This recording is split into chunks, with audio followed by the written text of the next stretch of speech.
Apple a tenu hier soir la keynote inaugurale de la Worldwide Developer Conference où ils ont annoncé toutes les nouveautés logicielles et waouh, il y a énormément de choses à dire. Cette année, il y a une grosse volonté d'uniformisation chez Apple. On va adapter les numéros de logiciels à l'année sur laquelle ils vont être exploités.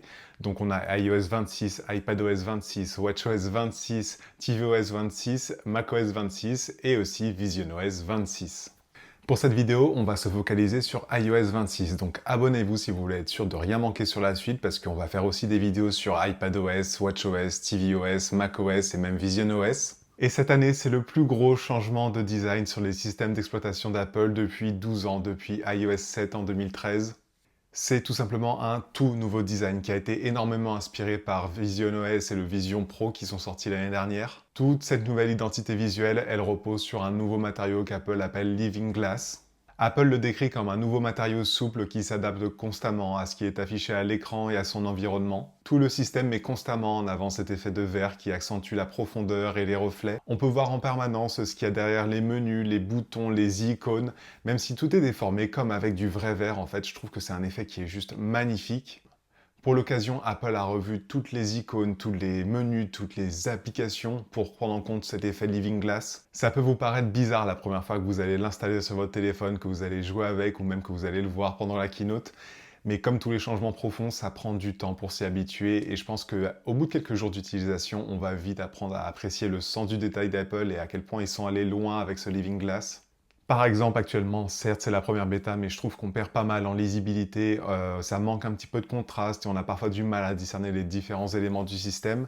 Mais il reste encore 3 mois facile avant la sortie publique et je suis sûr que ça va énormément évoluer d'ici là. Après, dans tous les cas, c'est une bêta, rien n'est figé dans le verre pour l'instant et ça va énormément évoluer au cours des prochaines bêtas et jusqu'à la sortie finale qui aura lieu en septembre-octobre.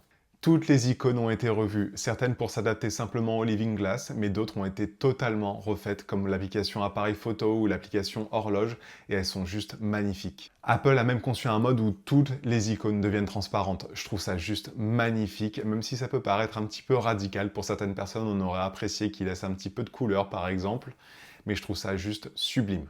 Mais au-delà de ce design, il y a énormément de nouvelles fonctionnalités et de changements dans l'interface des applications, et on va commencer tout de suite par l'application photo. Vous le savez, la nouvelle application photo qui a été présentée avec iOS 18, elle a été énormément décriée, beaucoup n'aiment pas son design, ils le trouvent trop brouillon. Cette année, Apple a décidé de faire quelques ajustements, on a de nouveau des onglets dans l'application photo, donc on en a un pour la photothèque, un pour les collections, donc vos albums partagés, les favoris, etc.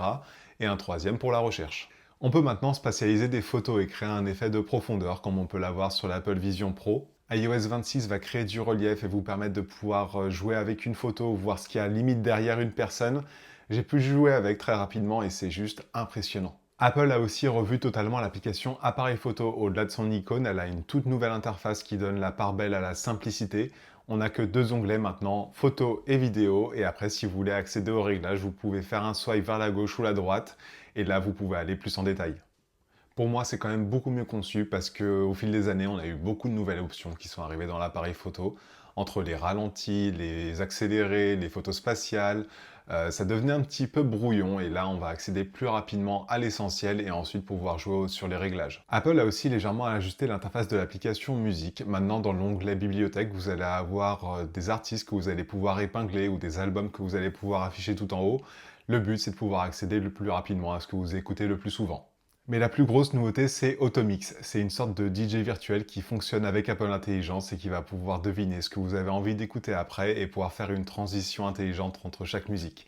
Ça a l'air juste ouf à l'utilisation et les premiers retours que j'ai eus, c'est que c'est vraiment impressionnant. Cette année, Apple a aussi totalement revu l'application téléphone qui avait quand même assez peu bougé depuis 10 ans.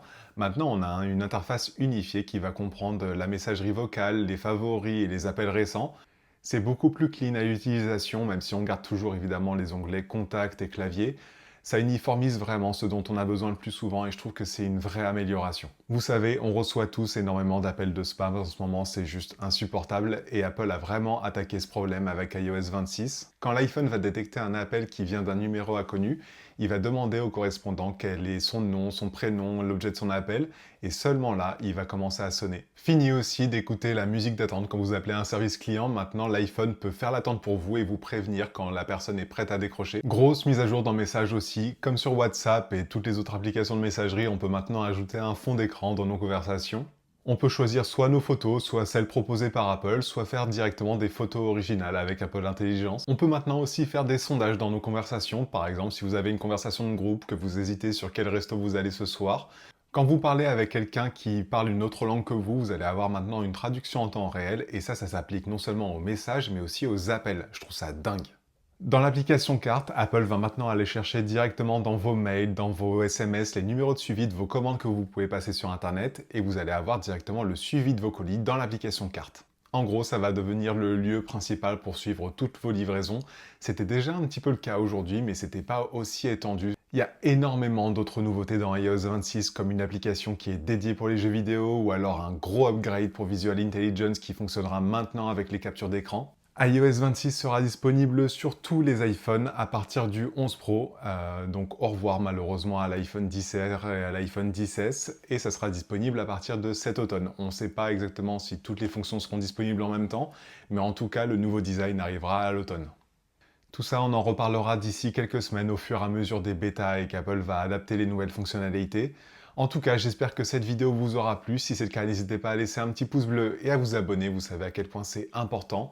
Moi, je vous dis à très vite pour parler de WatchOS, VisionOS, iPadOS, macOS. Dites-moi ce que vous pensez d'iOS 26 dans les commentaires. Et moi, je vous dis à très vite. Prenez soin de vous. Allez, salut!